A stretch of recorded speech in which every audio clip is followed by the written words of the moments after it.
This is the CreaseCast.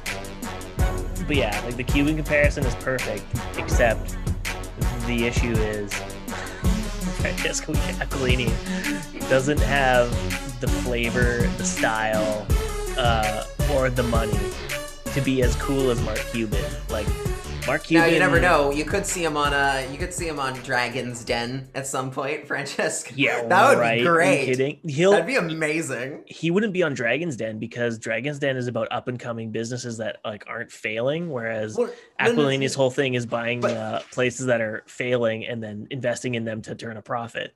You could do both though. Like you can have your hands in both, right? Like I mean, like I think they have like the Boston Pizza guy in there. You can have a guy who owns the Vancouver Canucks. You need the sports owner at some point. Fair. That needs to be in there. Yeah, I guess that's true, but you gotta get Francesco on Dragon's Den. That should be that's a petition. Let's make that happen. Isn't like the Canadian version like that's Dragon's Den? Oh, that's Dragon's Den. Dragon's Den is the Canadian version. The American version is Shark Tank. Shark Tank, right? Okay. But like, there was this time, like I don't know, like a couple of years ago, Mark Cuban was like up on stage for like an esports event for League of Legends or it's Counter-Strike or whatever, and the host was asking him a question like, "Oh, Mark Cuban, like you're like this mega successful owner and whatever, like." What's your real cause here for investing in esports? And he's like, I don't know, it's fucking cool. And then the lady's like, oh, you can't swear, whatever, we're gonna get fined. And he's like, I'll pay for it. He's like, how much is the fine? He's like, it's like $50,000 and it goes to charity. He's like, oh, well, fuck it. And then you just like keep adding up because he doesn't care. Like that's so cool. I love him. Like he said, like every now and then he definitely says like stupid stuff and does like things that are very questionable. Yeah. But as far as like billionaires go, he's just so funny. He's so damn funny and he's out there and he actually like does interesting things with his money. Yeah. And like the whole like he's like the guy who did the whole we're not gonna do the national anthem before Mavs games now, right? So he's got some good ideas. He's got some sense, which is why I'm like, got some sense. There's no way Aquilini would ever do an esports event and like intentionally take on $100,000. No, but he wouldn't go on stage and voluntarily write a check to himself for $100,000. If he did, so much points. He'd gain a lot of respect points from me if he could do it. Not with the way that things tweeted out after our last game that we're here to discuss on tonight's issue of the CreaseCast. Canucks edge out Ottawa. The Oilers on Saturday, and then last night they beat Ottawa somehow in overtime by the skin of their teeth. After somehow giving up 46 shots against the Ottawa Senators, last Ottawa Senators. Ugly game. But this is a playoff team, right? Really ugly game. Yeah. Does a playoff team get completely embarrassed by the Ottawa Senators on the road? Now, in the Canucks' defense, I will say last year they nearly blew it against the Red Wings at one point. The league low, terrible Red Wings came back to win then made the playoffs. So it is technically possible. I will give them that, but I don't like the foreshadowing. Well, we'll say that. I don't love the foreshadowing of giving up 40 shots to a team, to one of like a historically bad Senators team right now.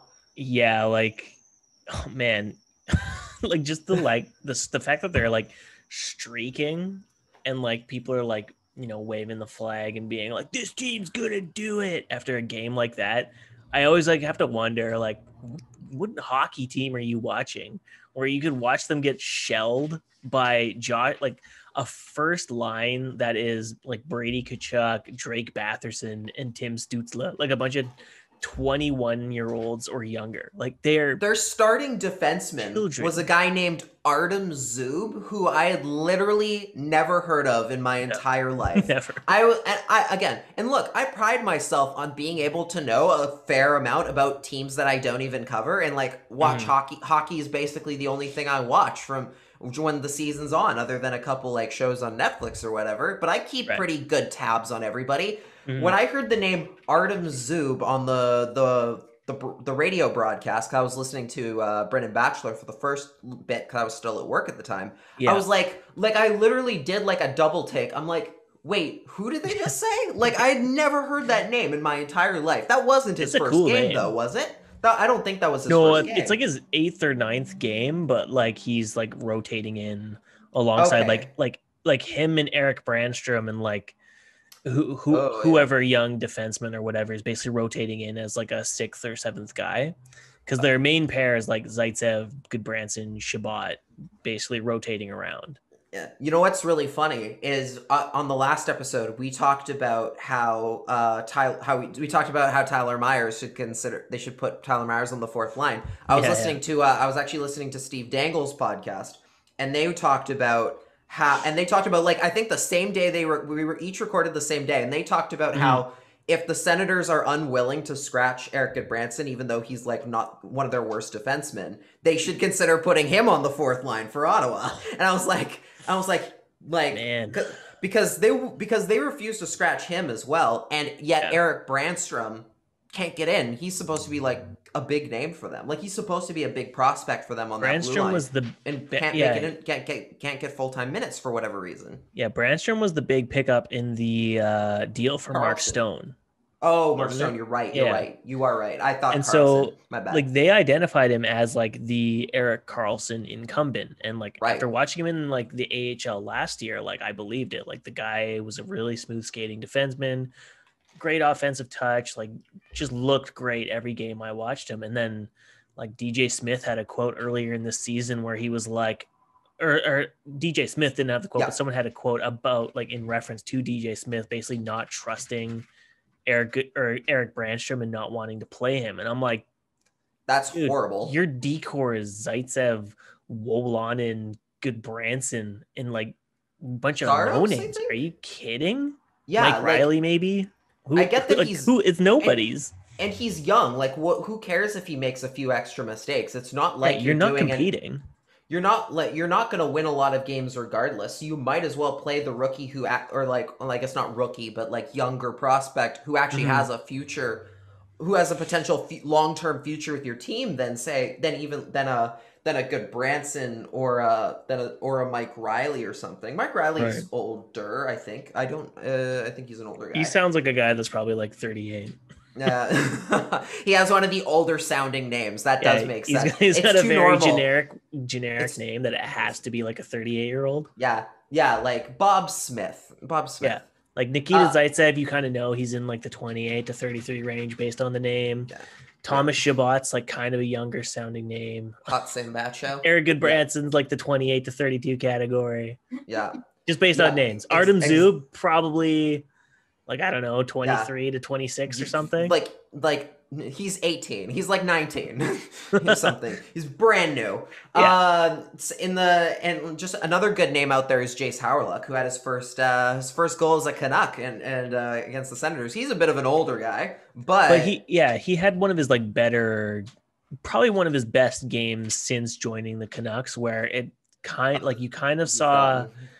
you saw enough out of his game where you were like, okay, I can kind of see what the Canucks were thinking by allocating the very little cap they had in last offseason to a player like him.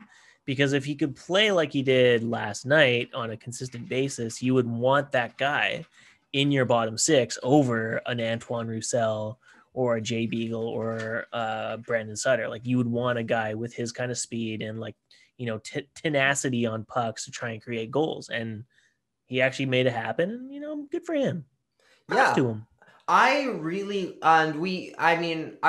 think I was going to give him the infinity blocker up until Thatcher Demko just again until the game fell apart. Until the game really fell apart, and that's not on him. That's on the team. That's a team effort. And again, Demko was phenomenal. I'll still say, I guess I'll give it to them both, to Hawryluk and Demko, because you know what? Like, what I've loved from him, and I said this on Saturday during the Oilers game, him and Mark Michaelis, even though they're not necessarily getting any points on the board up until this last game, I love the added speed. Like, the actual speedy boost they bring to that bottom 6, which is a slow group. and a group that Yes. makes a lot of mistakes, generally Yeah. speaking. They're usually a bit error prone.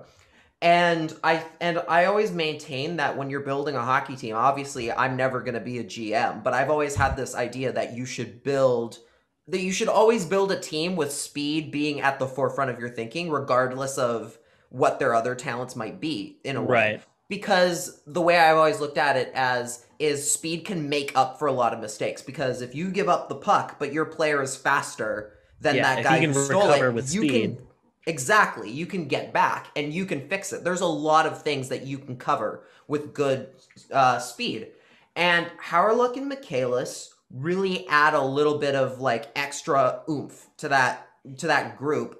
And I like seeing them get rewarded. And I think Travis Green agrees with me because the last couple of games, Hawryluk in particular has gotten a decent more ice time than he was getting in the first couple games, I believe. Mhm. And he earned it, and he got a good goal by going hard to the net and making something happen in front of the Senators' net. And Yeah. that's another element that's kind of been missing from this team for a while, is being able to just drive to the net and get kind of greasy goals. Although in the last 2 games, they've really gotten better at that. They've gotten much better at getting the kind of the garbage goals that don't necessarily show up on the highlight reel after, right?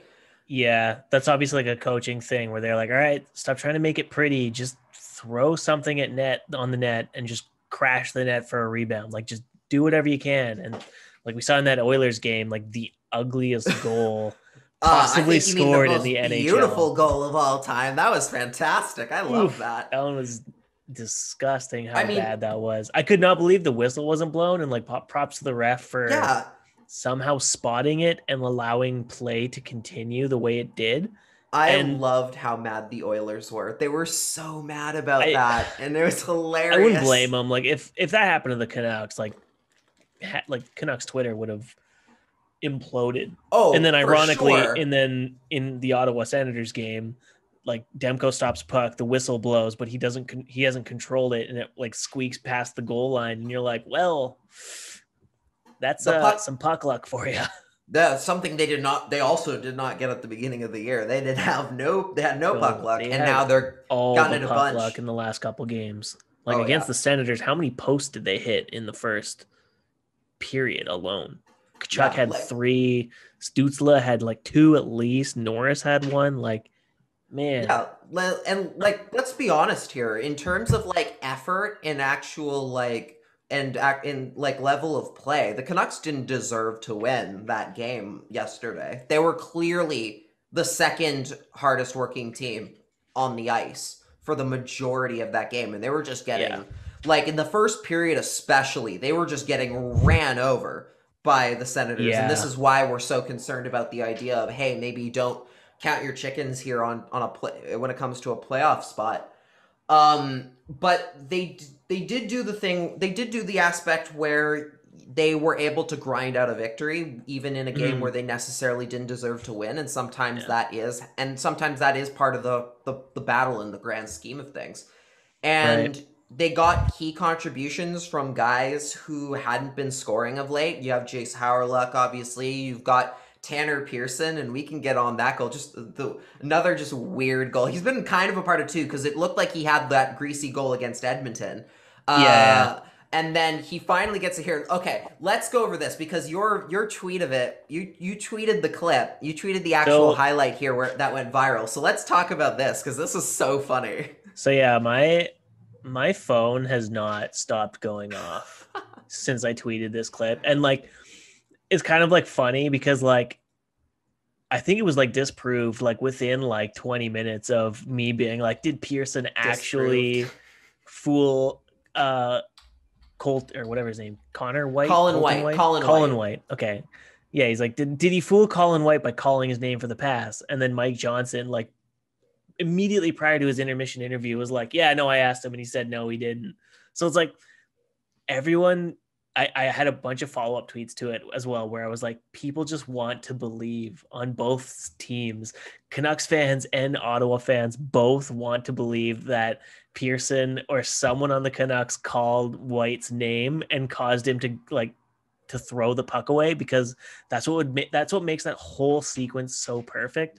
and I had the TSN feed, obviously, and just like the commentators' reactions to it are just so funny. They're just like, Oh yeah. I mean, did he just Oh, call for the no. puck Oh, and no. then give it up to him? Oh no! Like they're in complete disbelief, and it is so funny. And like I don't know. I kind of took a step back from tweeting out clips of game days because like I'm just like really busy tracking stats for Utica. But last night, like obviously, like there's like a big gap in games because of their whole COVID delays. Right. And so I was like, I'll clip this game. Why not? What's like? There's probably gonna be nothing. It's Ottawa, Vancouver. It's gonna be the most boring game of all time. And like the first period is like the most funny goal if it was true. And like there's like a bunch of actually like good clips, but like nobody cared. It did not matter. All the interesting plays that followed, nobody could give a crap. It was all about Pearson possibly calling on Colin White's name to get him to throw the puck away. And it's so funny to me. So I have a theory. I do have a theory. Let me put my like tinfoil hat on here real quick. So Mike Johnson asks Tanner Pearson, right? He asked Tanner Pearson if he did it. Pearson said no. Okay. But I'm thinking that actually Pearson was lying and he actually did do it. I'm thinking he did. Yeah, I saw your tweet and tried to retweet it to get some attention because it makes sense that he just doesn't want to give up his game. Because it's a brilliant game. Yeah. No, that's one aspect for sure. The main aspect being if you did do that and it's correct and it worked, you don't want to give it up. You're not going to give that up. You're going to keep that in your back pocket and use it again later if you can. and there's that, but also the fact of I think this is actually the more poignant aspect, which is like if Tanner Pearson went on this interview and openly admitted that he tricked another player on an opposing team into giving him the puck. Like, that would be just straight up embarrassing. He'd be, like, straight up embarrassing this guy he doesn't even know on national TV. Or not, I guess not national TV, but, like, on a well, I guess if it gets on the internet. Broadcast, but, like, and it gets on the internet. There's, like, the code, right? The fabled code, right? You wouldn't be I'm going to go out of my way to embarrass them unless you're, like, a Matthew Tkachuk type where you're like you have a reason to embarrass them or like a cash in, like that whole thing, right? And even then I don't think they do it. Like I think he'd still be like he'd do like the coy thing where he'd be like, no, I don't know what you're talking about. They would never be like they'd never be like, oh yeah, I totally fooled this loser, like what an idiot. Like they'd never do that, right? Because that would be super like rude and insulting to this person they probably don't know. So, could you imagine if he came out for the intermission interview and they're like, did you call his name on that goal? And he was like, yeah, that's why they're dead last in the division. Exactly, right? Like, it'd be so cool. Like the bulletin board font, it'd be cool, but the absolute mayhem that would ensue from doing that and how bad it would make Pearson look bad to do that. Whether or not it's funny, like it would make him look bad. Like, wow, how dare he do that how dare he like openly mock some other team's player on like a dead last team, right? Right. So my thinking here, and this is kind of my hockey brain too, is just that no, he definitely did it. He would just never ever admit it until maybe like long after he retired or something, when it doesn't matter anymore. It would come up when he's on TSN 650 or whatever, or Sportsnet 650 in like 15 years. And he's like, oh yeah, that's the goal that turned our season around when we went on a cup run. When I clowned on Colin White in his own barn in the game that we got dominated in. Oh, that would be very, very funny. And I mean, and then also, I mean, do we have a clip of someone else saying it, or like, do they have I don't think they do. No, it was just Mike Johnson or Mike P. Johnson from Sens play-by-play or whatever, basically tweeting out like, yeah, I asked him and he said, no, he didn't. Right. So that's all they have. And then in the post-game availability for Canucks media, I think Pearson was available, but nobody asked him about it. I don't think they would. I appreciate. Yeah. I don't want to know what the actual answer was. No, I want to just assume he did it.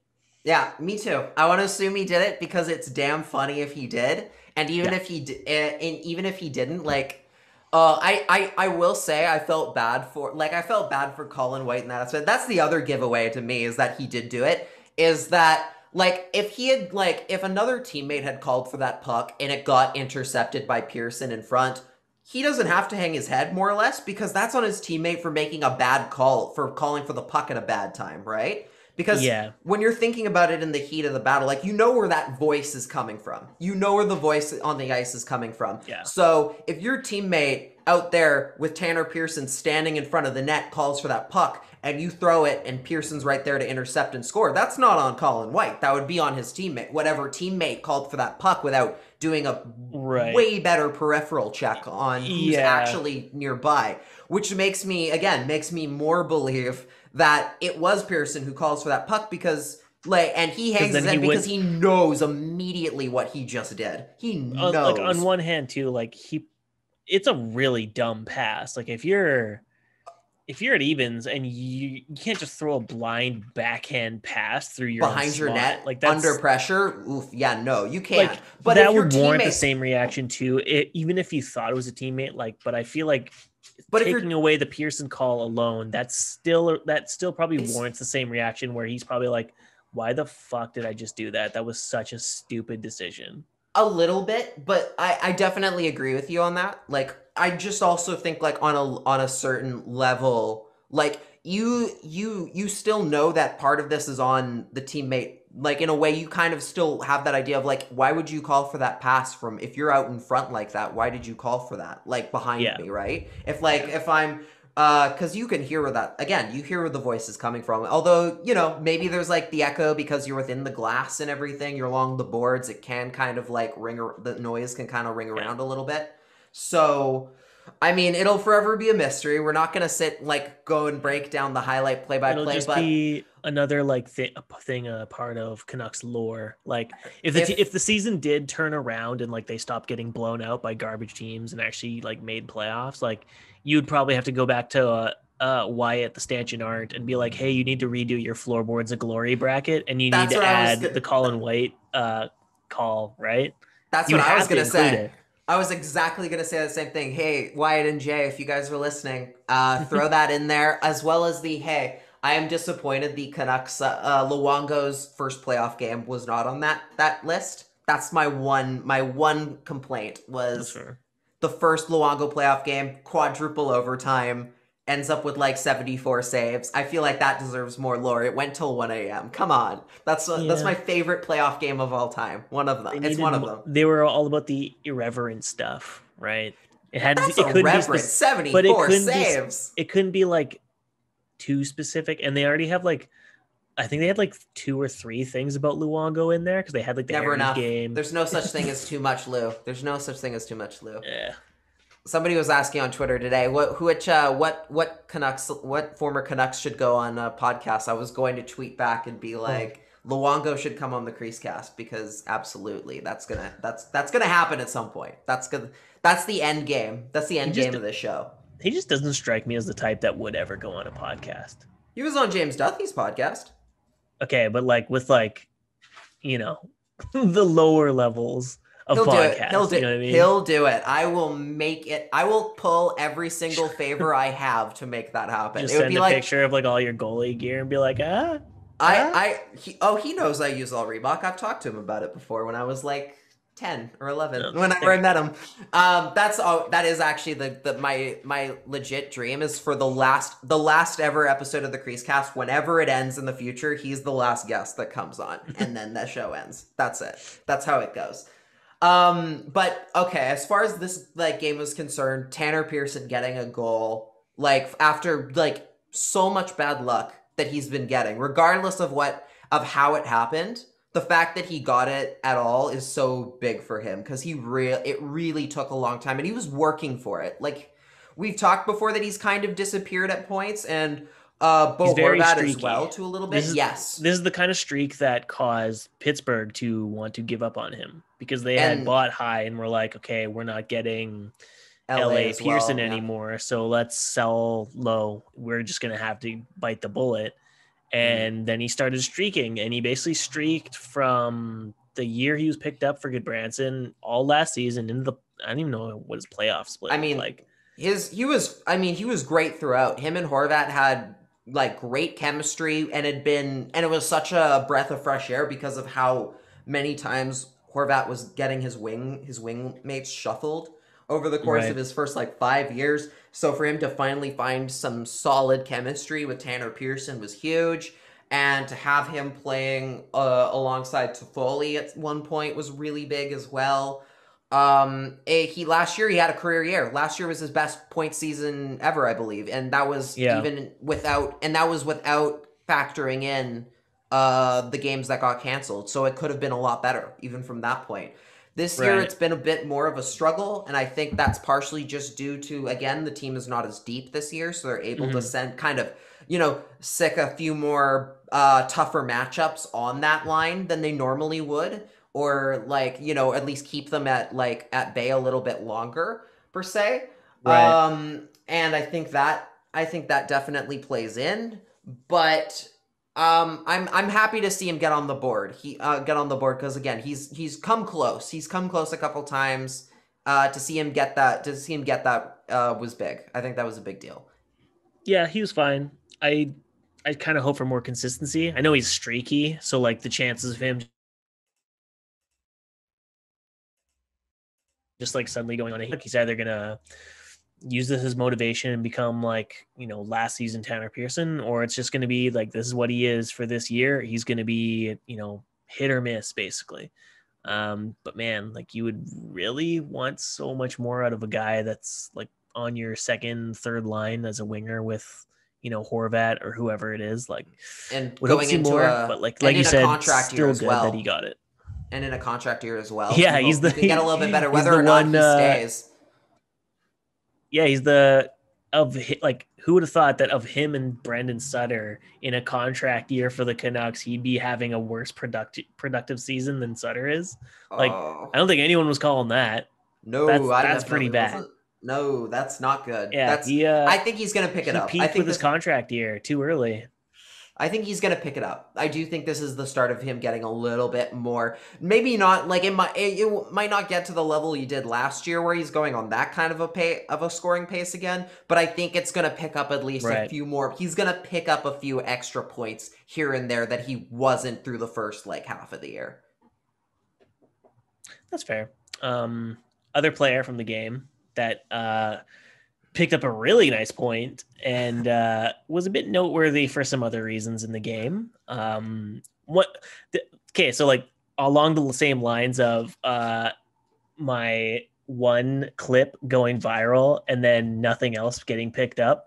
I was so hoping that one streamable of JT Miller yelling at Adam Gaudette, I was so hoping that would pop off because it's such a clear as day like moment of rage from JT Miller towards Gaudette, and it's purely because of his own shitty pass that it's like I was really hoping that would pop off, but nobody really cared. But that OT goal, whew, nasty. Nasty goal. He continues to put up the points, even though he's possibly one of the most frustrated human beings I've ever seen play a season of hockey. It's really like quite something watching him play hockey this year. He's very relatable. Like he's taking out that quarantine frustration on behalf of all of us. Yeah. And just going off at points. Like he'll just go and again I asked you, you and I talked about this in the DMs yesterday. I was talking about like I wonder if he's just always been like this. Like was he totally like this we last just couldn't year hear it. and we just couldn't hear it because he was playing in front of full buildings and you had the crowd murmur getting in the way? Like, I have to feel like that is because it doesn't seem like it's out of the ordinary to anyone but us. Like we never hear about we never hear anything of like the players, or again, we haven't like seen JT Miller get benched at any point or something for like being like rude or overly like tough on his teammates or something. So I have to imagine that this is just him. This is just JT. We're seeing a more pure version of it because there's nobody else around. Yeah. Yeah. Because like I think he's trying to like we're like, oh yeah, I love that fiery passion. But now that like you can hear him like swearing and they're not like trying to distort the audio because they can't like afford to do it in every single game, you just see him like miss a pass. He's just like, fuck. God, I will say so funny. It's great. It's gotten to the point now for me where if I'm listening to the game and I hear Miller do something wrong, it's like I heard I heard Miller the call where it's like Miller shoots, he misses the net or something like in front or in close, and I just immediately just in my head went fuck, like that was my reaction to it because that's just what he does now. It's just kind of his bit is him going off on literally everything. Just like anything that goes wrong for him, he's just gonna go a little bit nuts about it. Yeah, he's like Russell Crowe in that movie Unhinged or whatever. I have not seen that movie. I'll have to watch It's it. I haven't seen it. I've seen some clips on YouTube and it's pretty funny because he is just like an unhinged lunatic, like road raging. And so like I'm just imagining like JT Miller in the post game like locker room where he's going around the room and like he's like just screaming and he's like, I'm sorry for swearing. I'm sorry for swearing. I'm sorry for swearing. I think of it like Michael Keaton, like Batman, where he's like, you want to get nuts? Let's get nuts. Like that's just JT Miller at this point. Yeah. But that goal, like talk about it's a good pass from Myers. I think that's Myers out there who makes that long pass, up the middle, finds him in the middle. He really took advantage of the inexperienced Senators defense and Joey Daccord, who's obviously a rookie, only played a few games. Won his first game, really heartfelt interview, just to shout out Joey Daccord for getting that first win the day before. Yeah. And playing on a back-to-back as well because they're dealing with injuries to Matt Murray. For Miller to break through, he broke through, he got in between both defenders and then just pulled off just a perfect deke. It was just an immediate. It was on Kachuk too, right? Was it? It might. Or was on Norris? I can't remember. Somebody one of the younger guys, but it was like Shabbat changing when they don't have possession. They have the long change. It made no sense what he was doing. He was just tired. It was like, I'm gonna change off now. Bye. It was a pure exposure of inexperience from Ottawa, and that's playing it. That's a veteran presence. That's what JT Miller can bring, is that ability to kind of take advantage of those teams that maybe don't have that same kind of technique and those same kind of even just everything down to line changes and OT and being able to take advantage of that and pull off a gorgeous goal to win. That's top notch. That's that almost exemplifies what the game really was too. It was a young Ottawa Senators team just throwing everything but the kitchen sink at the Canucks, and the only reason the Canucks really actually won that game was because they were inexperienced and they just capitalized on really bad giveaway mistakes multiple times. The only reason the Canucks came away with 2 points is because the Senators just goofed up on their own accord after doing a lot of things right that with the puck bounces the right ways any other night, they are probably walking away with a dominant 5-2 win. Yeah, the way they did against Toronto. Yeah. And the Canucks took advantage of a team in the same way that a lot of teams took advantage of them when they were rebuilding, when they were running the Willie Desjardins years, and before they had Pettersson and Besser and those guys, or only had Horvat available to them as still learning and experience. They took advantage of them, and they saw it's very much you see the team that you an older version of your own team in another group sort of thing, and that shows the growth. That does show some growth from the Canucks aspect of the ability of now. It's now they're the team kind of, that sees the game at a different level and sees it at a more experienced level. And they're able to take full advantage when they come across those opportunities as they get them, because the Canucks didn't get those chances a lot in those last, the last 5 years up to prior to this, except with the exception of the playoff season, that was a lot of that. And it was a long time. Yeah, it was a long time, and they've seen it, and now now they're learning in their own way. They're learning as they go, and I think that bodes well, and especially with you can go back to the Edmonton game on Saturday in a similar sense where those are the kinds of games that they wouldn't win for a long time. There was a Oh long yeah, era for period sure. where they would not those kinds of grind it out, hold on for dear life kind of games where they just couldn't get it done a lot of the time. Yeah. And for them to do it twice, whether it's not great, it obviously shows the skill is still there's still a lot of skill missing in the lineup to maybe win those games a little bit more convincingly. But it does show that they have a little bit more veteran strength and ability to kind of grind out a few two extra points here and there that they couldn't do before. Yeah.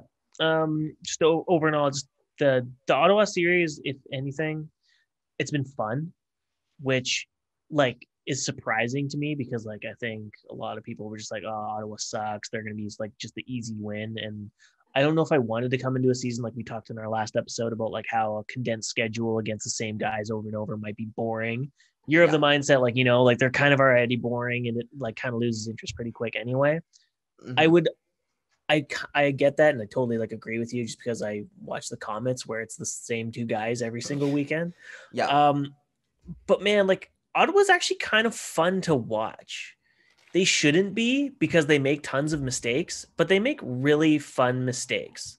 Mistakes It makes are great fun hockey. Mistakes make great hockey. Like they're always it's always more entertaining when the more mistakes a team makes because it's not structured, it's complete chaos at all times. That's a huge calling card of like some of the weirdest teams. Like the Oilers for a long time were like that. Just fascinating teams. And with Ottawa as well, there's a compete level. There's a really good compete. Like people I think a lot of us brushed off the whole, but Ottawa's going to be competitive and kind of fun and win. We all kind of were like, you're kidding. No, they're not. They're going to get blown out 10-0 every single night.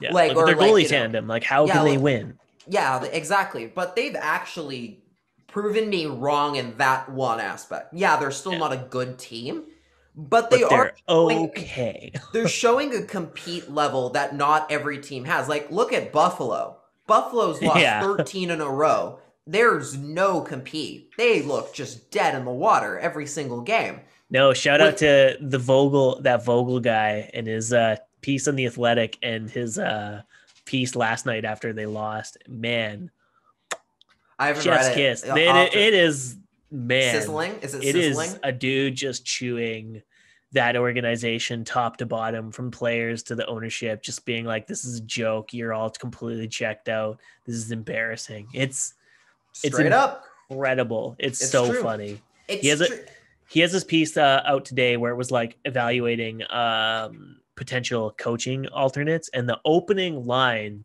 is Punch Imlach coached his last game for the Buffalo Sabres in 1987. Punch Imlach, the first coach of the Buffalo Sabres, died in 1987. At this point, I'm pretty sure he would have gotten more out of his team than Ralph Kruger can. Whew. Yeah. I mean, he might not be wrong. And then, especially when you compare it to Ottawa, like a team that's arguably has arguably,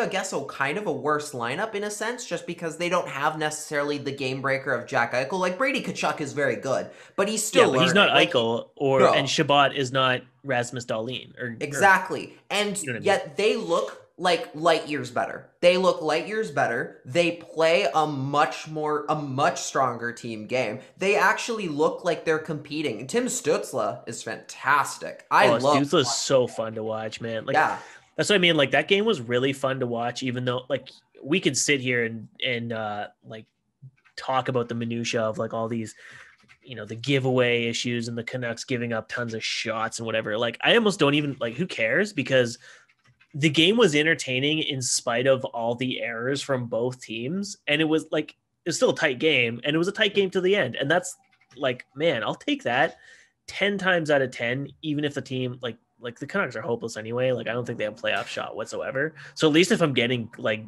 good, entertaining hockey to watch, like I'll take that. Yeah. All day.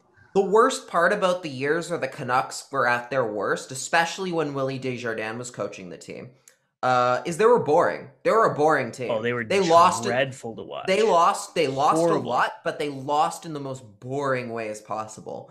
And that made it hard to get behind the product.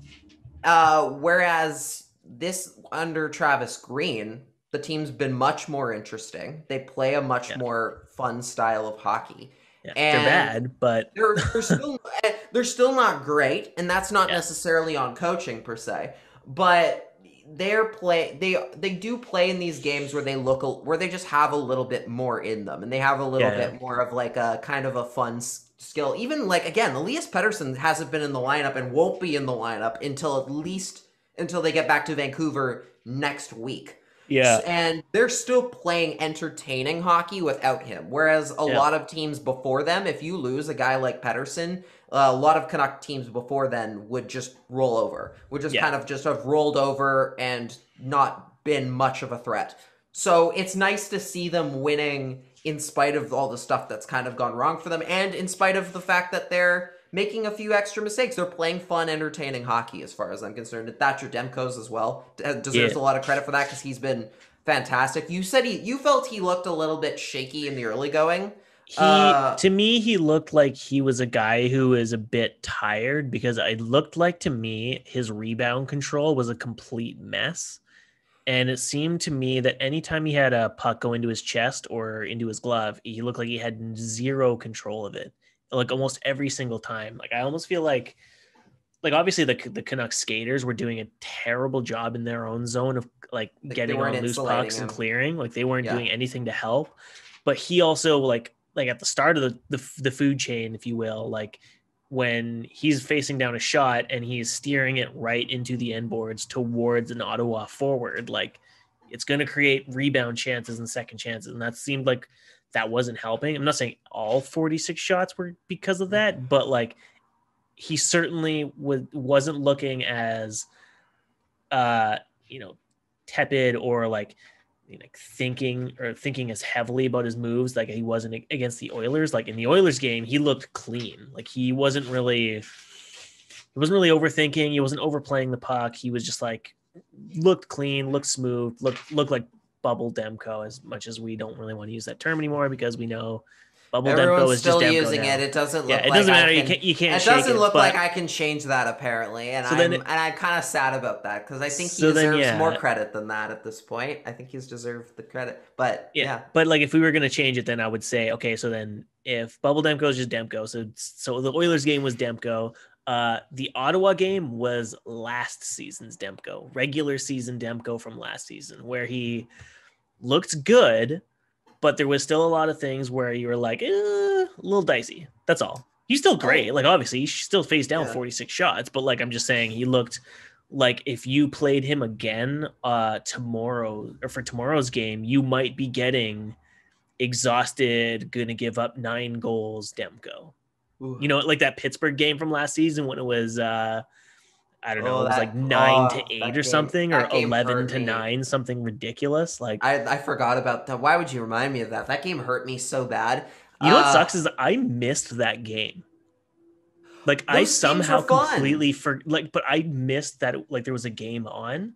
And I checked like late at night, and the score was like 9-8. I'm like, are you kidding me? You missed like one the of the one most game games. That's like I was so bummed. I don't even know what I was doing, but like I somehow missed that game, and I could not believe it. I missed the end of the game. I was listening to it in the car because I was back when I could hang. It was back when in that era where remember when you could like hang out with people and stuff. So I went to hang out with somebody. I was like, I don't want to leave before the game's over because I saw the just unmitigated disaster unfolding. I'm like, I can't leave, but they were there. I'm like, damn it, I gotta leave. And I had to and I was listening to the car just getting mad as I heard like more goals going in. But yeah, with Demko, he is looking he definitely looked a little bit tired, but I think he got better. I think he got a little bit more tight and a little bit better at covering his rebounds and everything as the game went on. He looked a little bit more clean.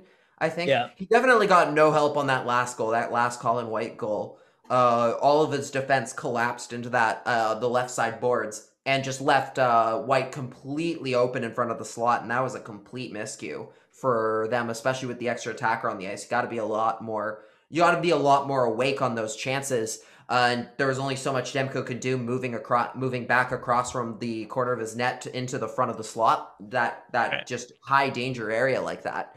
Yeah. But I do think it's time to give him a rest. I think you gotta again. It's Ottawa. You gotta try Holtby.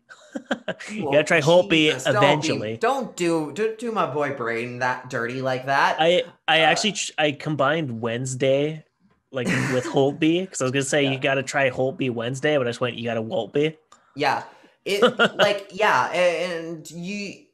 like we again, as much as we talk about Ottawa's compete level, it's still Ottawa, and you should be comfortable enough to play Braden Holtby in at least one of those games. Like, if you're not, like, it's tough. Yeah, that's very tough.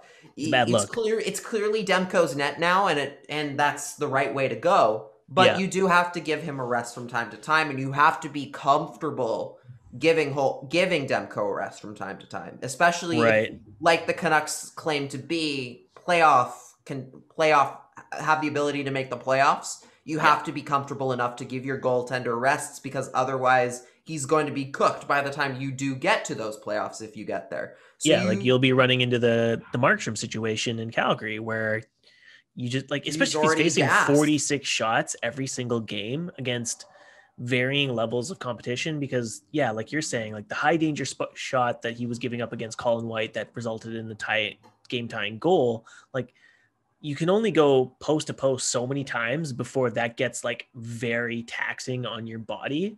Yes. And especially if you're doing it 46 times against someone with a shot of Colin White versus someone of a shot of Johnny Gaudreau or Leonidas Draisaitl or Austin Matthews. Like that gets taxing real quick when it stacks up. So you got to be able to trust Holtby to get some kind of starts. And I think right now they're actually following, like, not to do my own horn, but they're following what I predicted would be the goalie starts for this week with Demko. Oh man, they're predicting mine. Mine no, is not. You said they should start Holtby the first game.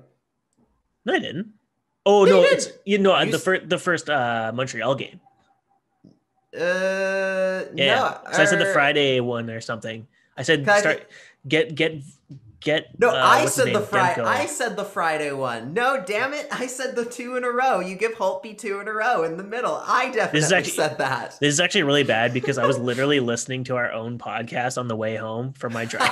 So like this is like not even like 40 minutes ago that I was just relitigating this conversation. I am 100% certain that I'm okay. I shouldn't say 100%. I am 95% certain that you said start Holtby in this game and the second of the back-to-back and give Demko the whole middle off, and I said the exact opposite, okay, where it was the two, where it maybe was Demko maybe you're right, because I'm only 94.9% positive in my affirmations, so I'm not gonna something like that. Well, it doesn't matter. At the end of the day, it really doesn't matter. Maybe you're right. Maybe you are right. Maybe one of our listeners will tell me I'm wrong. At the end of the day, I said give Demko or Holtby game number 2. I'm at the end of the day, too.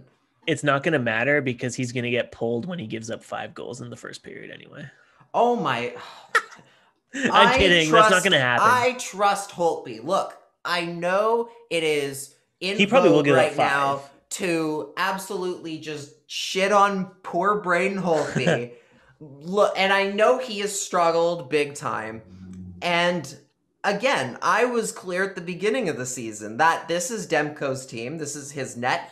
And even though the starts were going to be pretty close, Demko is going to be the guy. Is going to be the 1A here.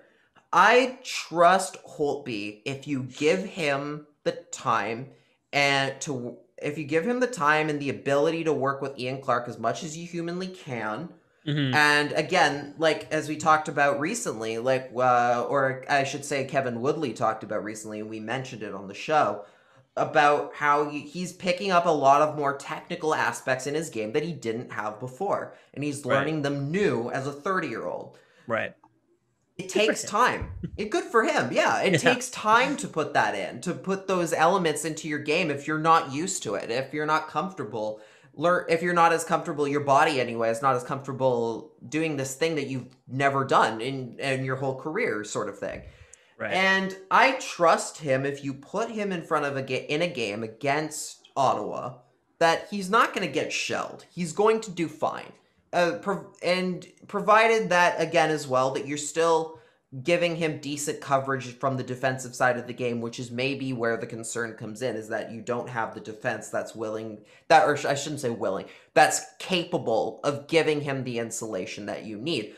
Yeah. And with Demko, they've been lucky enough that he has just done amazing with regardless, because I was very concerned at the beginning of the year that the start of the season did not give any kind of indication that suddenly, like 30 games into the season, like Demko was just going to put 9.75 save percentage type performances back to back. Like no one was ever counting on that. No, and I wasn't and I wouldn't have been and if had the season continued the way it had at the beginning for Demko, I wasn't going to be all that worried about. I wasn't going to be all that like, or maybe not worried is the word, but like, I wasn't going to be like upset about it at him, because I was like, well, they weren't giving him the defense you need to develop a goaltender to be that caliber. I wasn't expecting that. So for him to come out of nowhere to do this has been amazing.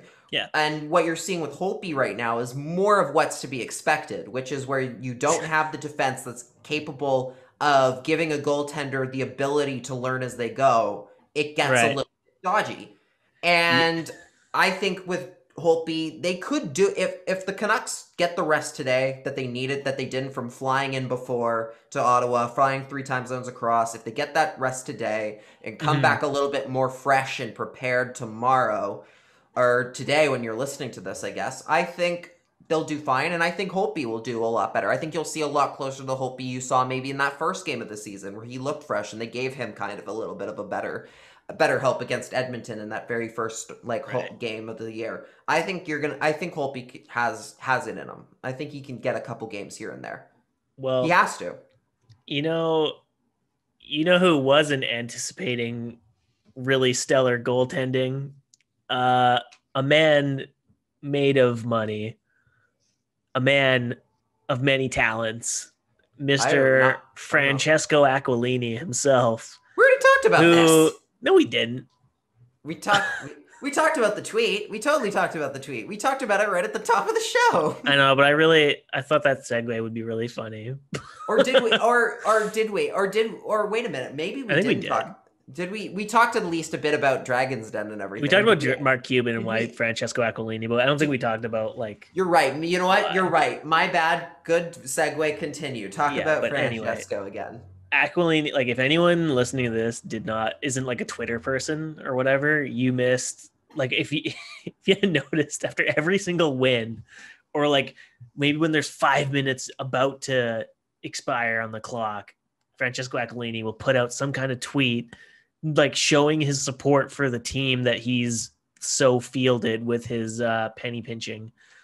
And last night he condemned the team for their dismal start to the season, and he can't figure out why they've seemingly put things together. And he credits the goaltending that they're getting right now from Thatcher Demko, which is, as pointed out by Jeff Patterson on Cast, that the guy had a tweet storm after one of the losses or whenever that was, like after their 5th straight loss, basically saying it's the schedule's fault, the lack of camp, all these reasons as to why they're playing like shit. And here we are like 2 weeks later, and he's straight up saying he doesn't know why they were bad. Or sorry, not even bad, dismal. And he credits the goaltending for why things are fine now.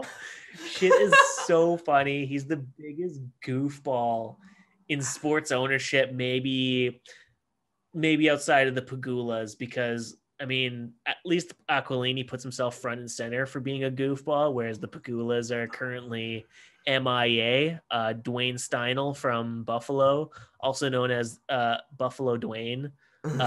He's been looking, man. He's got the hashtag "Where's Kim" going. But this Aquilini tweet was just so funny. And it's Is just he like trolling all of the us? replies. Like, is he Man, troll? like, I swear to God that, like, look, we already know that it reads like a troll tweet. Yeah, we definitely already know that he isn't the only person who tweets from his account, or at least we kind of do, because, I mean, somebody at one point took a fleet, like a selfie of themselves that wasn't Francesco, like a fleet of themselves, and accidentally posted it on his feed. So we know that that's not. Oh, that's right. And it was like what do these glasses look like? And it's some random old guy. Yeah, I don't no clue who it was. It was But something really bizarre, yeah. like something totally like some, and not somebody any of us recognized or anything.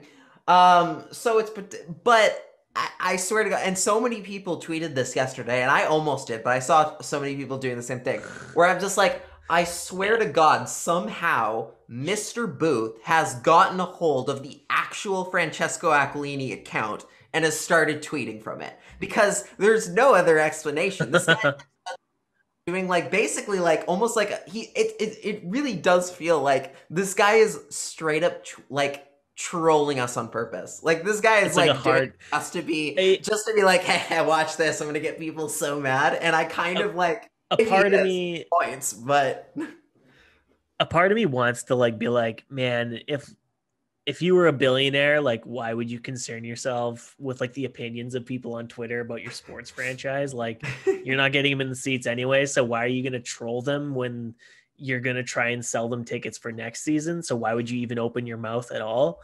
And then the other part of me is like, does his son run his Twitter account and he says, hey, Dad, I'm going to rile up the fans. It's going to be so funny. And Francesco's, counting his money on his Rolodex and his ledger. And he's like, yeah, okay, son, sure.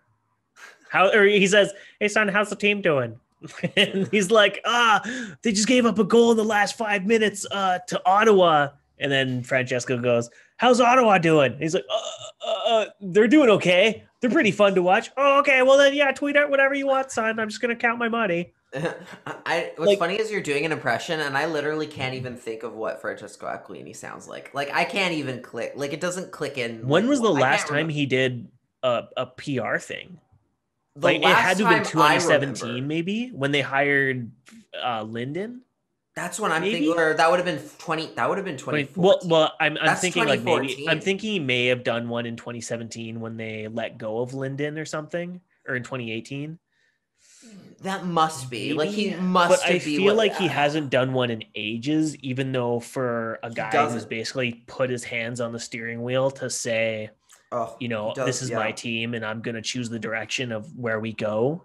Like so clearly and evidently. And then he very clearly sends Jim Benning out to the Wolves a little bit on that, because clearly this is why we've talked about on the show, you need a president of hockey ops. Like Trevor Linden had problems. Like Trevor Linden had his problems, but like, he didn't necessarily have all the plan together, but he was very good at PR. And that's kind of what a president's job is. Like the president's job is to be kind of the buffer and to be good at the PR stuff, which they don't have right now. And that's kind of why it's especially bad that Francesco's out here tweeting stuff like this. Yeah, like doing PR for his team because he doesn't want to pay for a president of hockey ops to do it for him or speak eloquently to the media to, dissuade like concern in the market. Like, it's still bad if a president, like, of a hockey team tweets something like this, but the idea is that they would be, like, they would think a little bit more,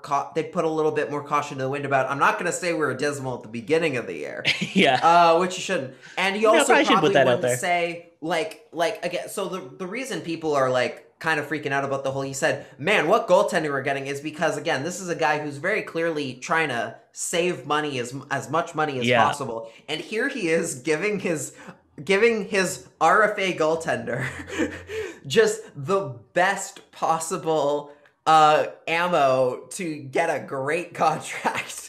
To get with this RFA with arbitration rights, I should add. Like just an absolute just zinger of this is here's exhibit A of why you're gonna give our goaltender all of the money.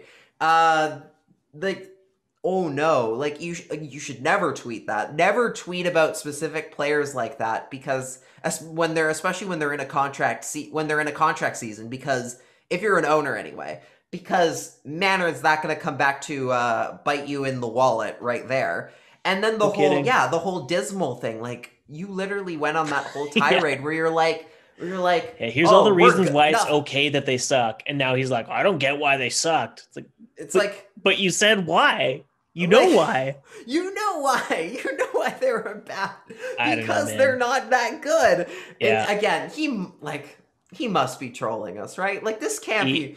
He has to be, dude. He's got to be. Like, that's the only thing I can think of. And I don't know. If he is legitimately just like, I'm just going to troll the fan base, like, props to him. A little bit of hats off to him. A little bit. If you follow anything I tweet on Twitter, I'm a big fan of trolling and fucking with people really? Yeah. And all that. Kind of wild, weird.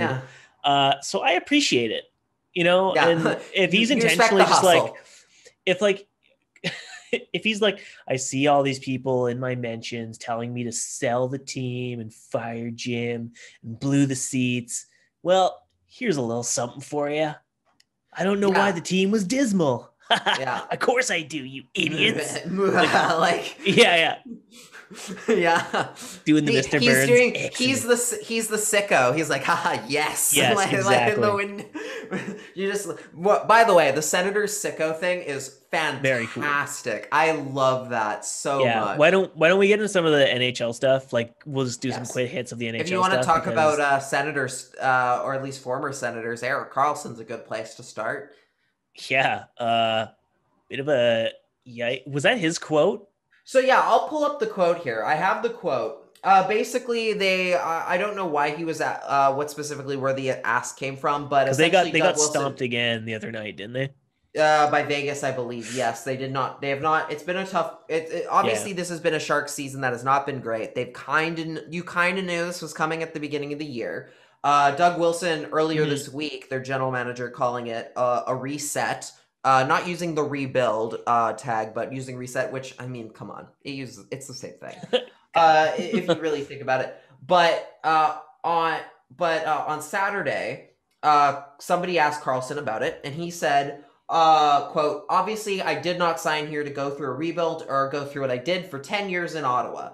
But it is what it is. I think we need to find a way to build with the core group that we have here and figure out a way to be competitive here in the upcoming years. I mean, I think about after the year we had last year, I think it was pretty clear that we were not going to be the team that we maybe were the first year that I got here. That doesn't take rocket science to figure out. Now, that's stunning. Nice. And, like, I mean, Karlsson... Keep in mind, this is Erik Karlsson, who I believe is on year 2 of a $11 million 8-year extension. So, question there, you kind of had to know, $11.5 million. He is making $11.5 million. And that was after he had, like, that reconstructive ankle surgery, too. Like, they were gambling that he was going to be, like, returning to his former, like, Ottawa glory. Yeah, and it has not worked out at all in the slightest. And now, I'll slightly defend Erik Karlsson a little bit. In the sense of, like, because I was lucky enough to be living in the Bay Area during his first year in San Jose, which was really cool because I loved watching. I have a Karlsson bobblehead. I have of him in the Erik Karlsson bobblehead night. Yeah, from the stealth jersey. I got him in the black and teal Sharks stealth jersey, which I really like. They're not wearing them this year because they have a bunch of other jerseys they're doing this season. But anyway, that first year, I remember poor Erik Karlsson got, like, just ridden on so hard by the fans there. Like, they would just get so mad at this guy, who was doing good stuff. And, like, there was this huge sect of the Sharks fan base that would constantly just shit on him for everything. Because I guess they expected him to be... I don't know what they expected him to be. Like, I think they expected him to be more of, like, a hard-nosed Brent Burns kind of guy, which he's not. Like, even though I almost want to say that people just saw the price tag and assumed they were getting whatever Brent Burns is, but better. +2. Like, yeah, they exactly. they were expecting Nicholas Lidstrom more or less, I think. Yeah. And Erik Karlsson, even with injury issues, is still a fantastic hockey player. He just can't do some of the stuff that he could before. Like we've talked about Yo Levy and his turnaround and his issues with turning on specific foot because he had the injuries. Yeah. That was Karlsson a lot as well. It's Karlsson too. Like you just had to beat him on the outside. Like Ray Ferraro said it all the time on TSN 1040, RIP, that he would hear from teams all over. Like the playbook is out. If you want to beat Karlsson, just beat him on the outside and you've got him. You saw it tons. And it sucks so bad because he still has the fire and you can see that the skill itself is still there. This is just a guy who went through hard injury issues, and and he's come out looking a lot older, and a lot slower, faster than he should have, than he realistically should have. He should still be maybe not at his peak, but he should still be very, very good. And injuries are the things slowing him down. But now you've got the issue of you've signed this massive contract. One of the most, I think he's the richest defenseman in the league right now. I think yes. Year to year. I think he's making more than any other defenseman. I think Drew Doughty's like slightly below him because he's making 11. I think just a straight 11, I think, or something. Yeah. And like they can't rebuild. Like the Sharks are the place where they can't rebuild because of that contract. And that's, again, we say it all the time. It's not on the player to say no. It's not on the player to say, "Oh, I'm not worth that money anymore." We talk about it all the time. Oh yeah, get paid. But it is a little bit kind of like well, whether or not you want to go through a rebuild, Eric, like what are you going to do? There's nothing you can do about it. You're locked in here. You're kind of stuck. And you kind of had to see this coming a little bit last season. Like the drop off was there. Like there was always this thing. I remember the year that Karlsson got there, where that group, no matter what they did, there was never that aha moment for them. Like there were they felt like they were supposed to be a cup favorite. And every time it looked like they might find that, oh, we figured this out now, point. They never got there. And that's ended up by the end of the playoffs when they got eliminated by the Blues. That was kind of the thing. They just never found that last spark. And last year, it just completely tailed off for them in terms of injuries, in terms of Martin Jones. And I do want to talk about Martin Jones. I really want to get an expert in on Martin Jones because from a goaltending aspect, like I've edged a lot of bets in my time with goalies, and I've been pretty on the nose with a lot of them. I'm pretty proud of my batting average on goalie takes. Martin Jones is a guy who has just continually confused me because I think he's better than his sub 900 save percentage is right now. Whatever's happened to him is just stunning. And there's this whole thing of like, people are saying, oh, the Sharks need a goalie. Like they need to go out and get goaltending. You can't. You're stuck. You are absolutely they're tied stuck to him for quite a while now. So they hedged their bet and it didn't work, basically. And it didn't work because he got them to a cup final, which no Sharks goalie before him had done. And that's something. That is something. Yeah. But they're now stuck with him for another 3 years after this at $5.75 million. He's one of the richest goalies in the league as well. Another huge contract. And they're like, they can't afford to go out and buy another goaltender. Like, yeah, Devin Dubnyk's not great. But what else were you going to do? Because he's got the NMC. Like, that's the problem is like they signed a lot of their guys to these giant contracts with no movement clauses. So it's like, there's no easy, simple solution where in a league, especially now where a flat cap is going to be affecting them for the next 3 to 4 seasons. You can't just like easily be like, let's exchange this goaltender that everyone knows is on a horrible deal and isn't going to get better as he gets older. And we're going to somehow make a lateral move or like a forward move. Like say Detroit with all their cap space, they're not going to sign up for a goalie that's going to take them into, the first year of their real rebuild when they've got 2 first rounders, 2 top 5 picks out of their Iser plan tanking years, right? Like they have no interest in that. They want a bad goalie. So they're going to ride whoever it is, James Reimer or whatever. Or at least they've earth. got right now they've got Grice and they've got Jonathan Bernier still, who actually did all right last year, who actually did pretty well. Right, but they're not in any state to be like, let's tie ourselves to guys with no movement clauses. Right. And with the Sharks, again, the hindsight for the Sharks as well is that at the time they were decent. They were decent, but there was they needed that one piece basically, and they hedged their bets on a few pieces that unfortunately didn't push them over the edge. Yeah, and or at the very least, other teams found their piece as well, and it just kind of in that battle they lost. Like with the Blues, where they kind of just happened to find Jordan Binnington at the right time, playing as best as he could, and that got Ryan O'Reilly for absolutely nothing, and Martin Jones, and he outplayed Martin Jones. Like that's kind of the thing, right?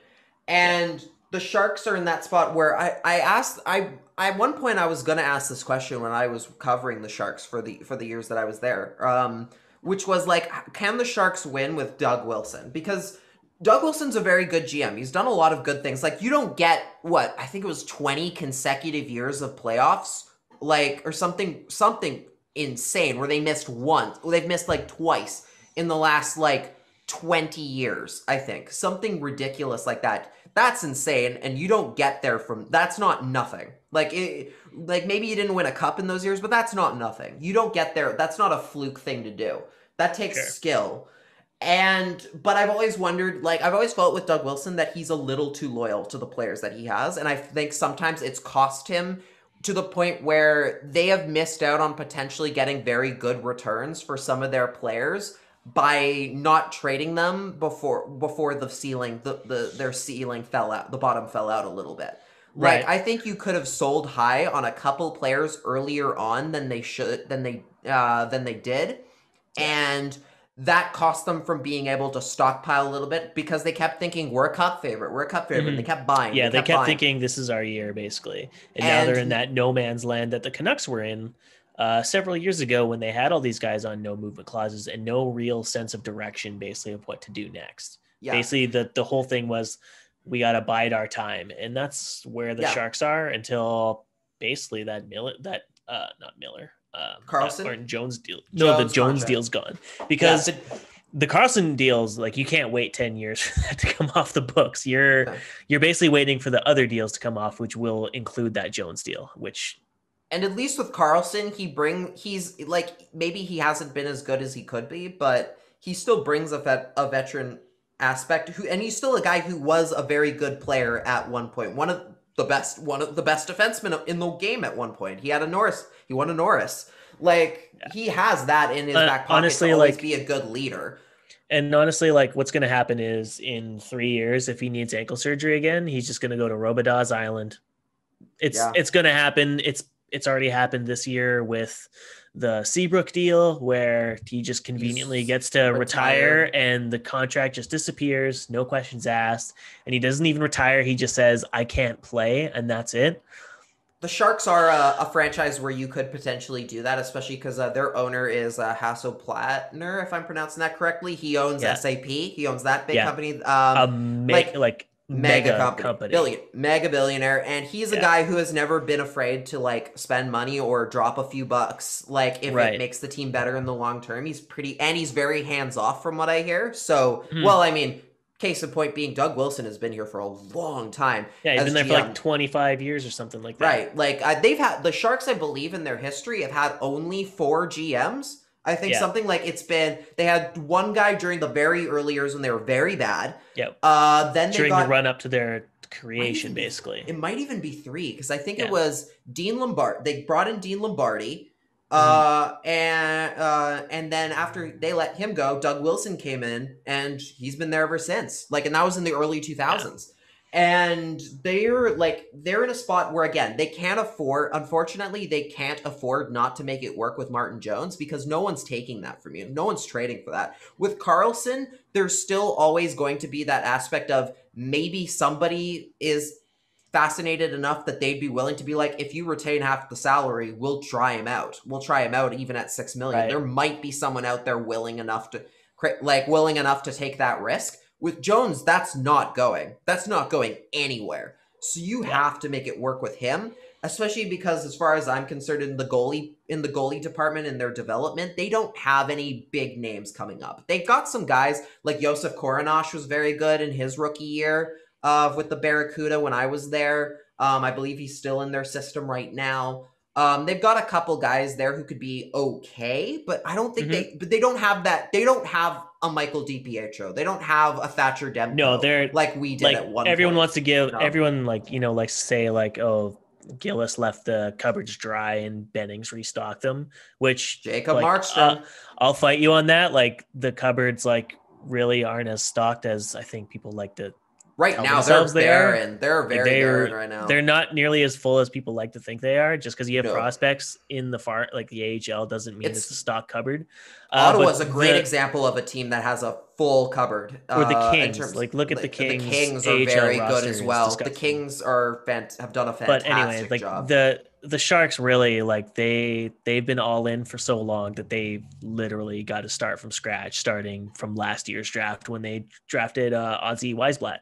So that's where they're starting. They've got a long way to go, but I think that's probably enough on the Sharks. The Sharks, I could go for hours on the Sharks. On the Sharks, obviously, this is not the Sharks cast. No, it's not. No, it isn't. But, I will have a Sharks guest on at some point. I'll try and get somebody on to talk about them at some point. Because they're a fascinating team. We got to try and cover like at least all the other teams like in the league too, because like there is a lot of, like that's like one of the frustrating things about the All Canadian Division too is like I think a lot of Canadian fans are missing out on a lot of great stories. Like Minnesota Wild like are usually the most boring team of all time, and Kirill Kaprizov is like just this amazing holy smokes game changer for that like organization. And it kind of like it's lame that like the Canucks and like all these Canadian divisions that would like be able to see him in his first like his rookie year, they don't even get that. Same thing with like Pius Suter, like Kevin Lankinen, like you know what I mean, all these guys that are debuting in like the American divisions that they're not even going to see Canadian talent until next year. Yeah. Like that's a new Bruins goalie debuted today. I think Dan Vladar. I think is his name. Yeah, Dan Vladar. He debuted in the playoffs last year, but like he's pretty much been like an ECHL, AHL goalie. So it's like, but yeah, it's just like it really sucks that there's all these storylines in the American divisions that like we can't really touch base on just because it's like they won't impact any Canadian team until the third round of the playoffs. So it's like it's kind of lame, but. And again, this is why I'm so adamant that when we talked about the schedule a while back of why they should make sure that you always still get every team goes to every building in the league at least once, because you miss out on things like this, like getting to see Kirill Kaprizov, who's just going off and like having a Calder year. And I don't think it's been mentioned at all. And I think in the same aspect that say Nils Höglander has probably gotten no love from any of the American divisions or TV things as much. No. And he probably won't, because Kaprizov is going to dominate all the American talk, because rightly so. He's got like 23 points in 19 games or something. Like, I mean, it's like almost like a lock at this point. Him and then the Hawks goaltender are going to be in Lankinen if he keeps it up. They're going to be in pretty close. And I think Höglander will be in the conversation because so much of the media does congregate in Toronto and in Canada.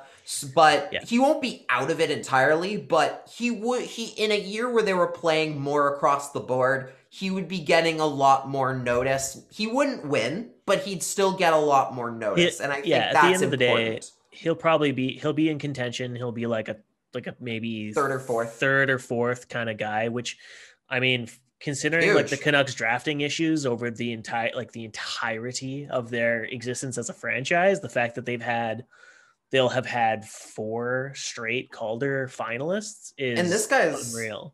And this guy's not even like, and Höglander's a second round pick. It's not like he was absolute cinch to make the NHL or anything, right? Like he was like Besser and Hughes and Petey were. This is a guy where they found a guy later than they absolutely should have, and they've nailed it. They landed on it. And now he might get a shot he might become a finalist at the Calder, which is massive. Yeah. And now we're missing out on a couple, but we're missing out on stories in the other parts of the league. Like Alex Ovechkin today broke passed Phil Esposito in all-time goals. I believe 718. I think it is. So he's got, I think, 11 more or 13 more to go to beat Marcel Dion, and then another 20 or another 10 on that to beat Brett Hull. Ovechkin's scoring pace hasn't been that high this season, but I mean, he's still like an elite goal scorer. And I mean, depending on what next season looks like, he probably will pass Dion at the very least, barring some kind of surprise retirement or something, because Ovi's always said like he wants to play for the KHL like 1 year before he retires. Has he said that? I've never heard that. I didn't know that. He had some quote that like after he's like he feels he's done in the NHL, he wants to play one last season in the KHL before his career's done. So it could happen. So appreciate it while you got it. Yeah, I wanted to ask you the question of this is kind of this is a very fascinating question, I think. Is like, so he's sixth now. He's sixth all time, or at least he owns sixth to himself. Do you think it's let's see. Ovechkin is how old now? I believe he's 35. It's like 35 or 36 35. or something. He's still got a few. I would say it's clear he still has multiple years left in him at the NHL level. He's 35. Do you think it's possible that he passes Wayne Gretzky at 894? He's at 717 right now. You don't think so? I don't think so. At this I mean, if his production this year is any kind of indication, like it probably would be some kind of regression in a full calendar year. He would have to, like, he plays a really tough brand of hockey and has played it consistently every single year. And eventually, like, that's going to have like a diminished return. And like, man, like 894 from 718, like that's a long way to go. Like he would have to have unreal goal scoring paces as a 36, a 37, and a 38-year-old.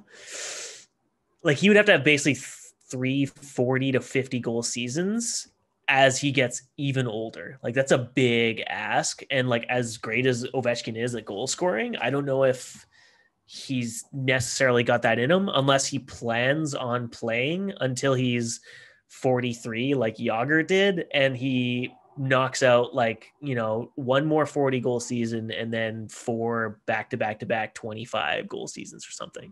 But that's still a huge ask. So I don't think he does it. I don't know. What about you? So I think he does. I think he passes. Yeah, and here's why. Like, you bet I would. Like, look, this guy has never scored in his career, in a full NHL season. He has never scored less than, I believe, I think 30. He had the 1 year with 33 goals, but he's never scored less than 30 goals in a single season before in his NHL career. In the last few years, ignoring this season, prior to this season, the last three, in 2018, he scored 49 in 82. In 2019, he scored 51 goals in 81 games. And last year, in 68 games, shortened year, he scored 48. Like, he was on pace to pass way past 50. And this year, he's missed a couple games. He's missed a few games here and there because of the whole COVID thing. That definitely played a small factor in.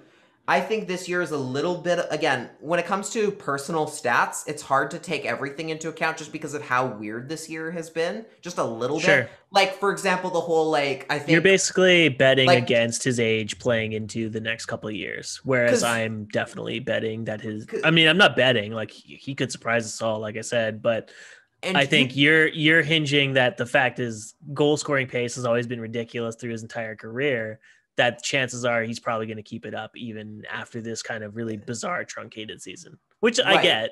I just think it's asking a lot from a dude entering his late 30s. It's asking a lot, and I do agree, and I do obviously, like you said it before, he plays that really tough game that does take a taxing thing.